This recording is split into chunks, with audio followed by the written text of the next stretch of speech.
Have you ever seen the world turned upside down? What about when the biggest pillars in Pro Breachers suddenly crumble into a cloud of dust?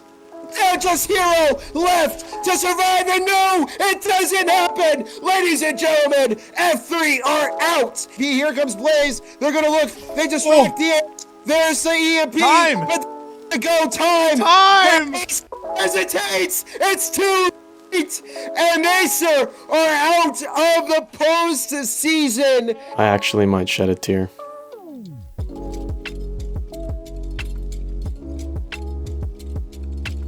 So long, 6-6 ties. For the first time ever, VRML has run overtime rounds in the Breachers Championships. We'll go over the biggest developments of the Closed Qualifiers in just a moment, but if you haven't heard already, VRML and Triangle Factory have partnered up to bring the top 8 finalists a very special gift. The new VRML finalist Vezin Skin comes in a beautiful red, so be on the lookout for it in-game. The Closed Qualifiers just went down last week, and the two biggest teams that fought at VRMLCon last year have both lost in the Closed Qualifiers of VRML Season 3. Yes, you heard that right. They're out. AESIR and F3 came out swinging. Despite this, they fell out of the running in two shocking upsets against Aspect and Apex. They experienced several stumbles, lacking the coordination that we saw at VRMLCon last year. But that's not to say that they went down easy. Yeah, AESIR, they were a pretty solid team all around. You know, they had a great offense, map number 1.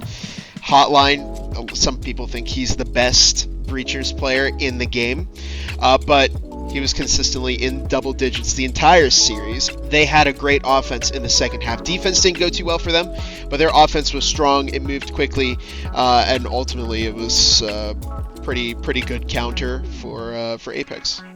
And it all falls to Lightronics to win the round. Doesn't happen. And that is why Hotline is the star player of AESIR, because they can get it done. So F3 takes this early overtime loss against Aspect, right? But Ship, map number 2, completely different team. I mean, Uncle Ron was going, I think, maybe 1-10, 2-10 on map number 1. On Ship, he was a beast. He was killing everybody, and top frag there. In the end, Aspect took the win in the Closed Qualifiers. Aspect hit F3 with an incredible switch-up play to knock them out of the Season 3 championship altogether. This, by far, could be seen as the biggest upset in Pro Breachers history.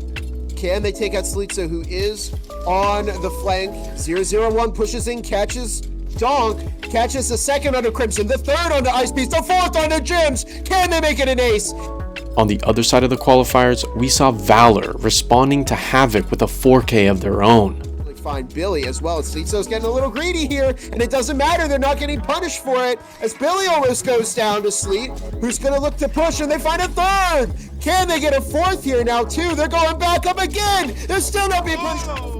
Yeah, so Havoc, I wasn't overly impressed with their droning, or lack of it, really. I mean, you could tell. They were dying to trip mines. They weren't countering roamers. They would drone, but then they would stop immediately after it. They would just go back to their old habits, and it really hurt them. They were losing a lot of players, a lot of momentum.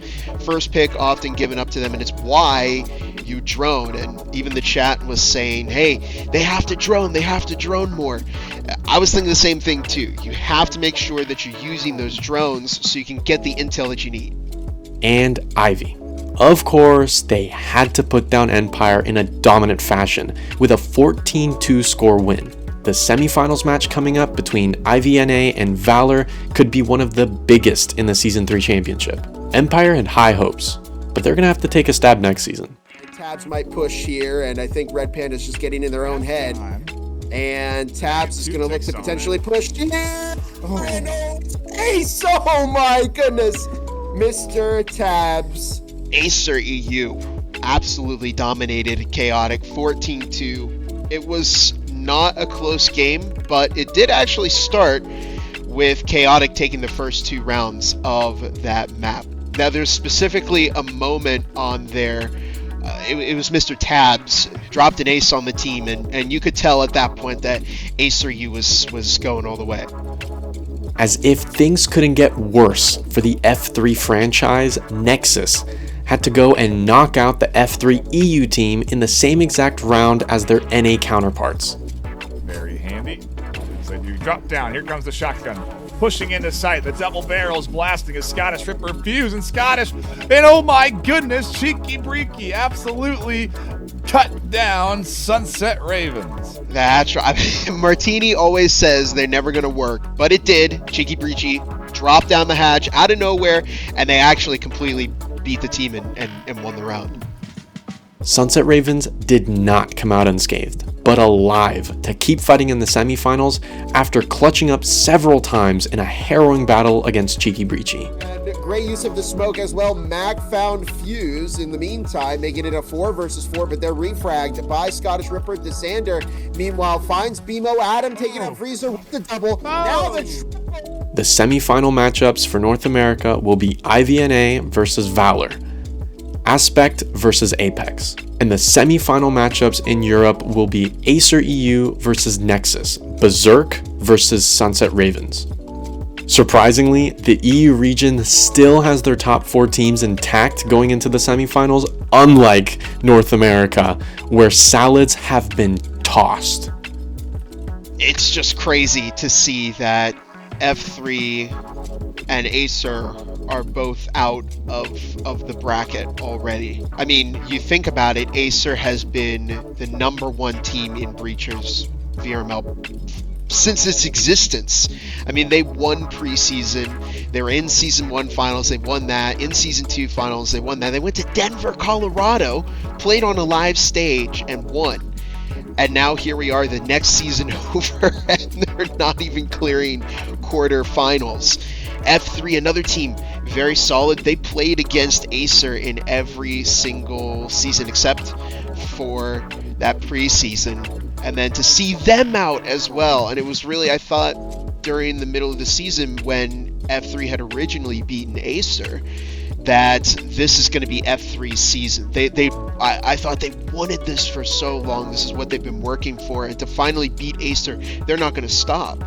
And then the week after that, they lost to IVNA. And I thought, what the heck is this? You know, this is something that's completely unprecedented. And so now we're to this interesting point where the 2 teams that have always been at the top are not there, and there's a gap, and that gap is open to several teams. And so for the first time ever, I myself have no clue who's going to walk away as the winner. So that's it. In a nutshell, a lot has happened, and the Pro Breachers community might forever be changed. Teams who we thought to have been untouchable have been, and someone has to fill their spots. Who will be the finalists? IVNA? Apex? AESIR EU? SunsetRavens? Let us know your predictions in the comments, and we'll take a look. Be sure to subscribe, leave a like if you enjoyed our recap, and stay tuned for the next status update.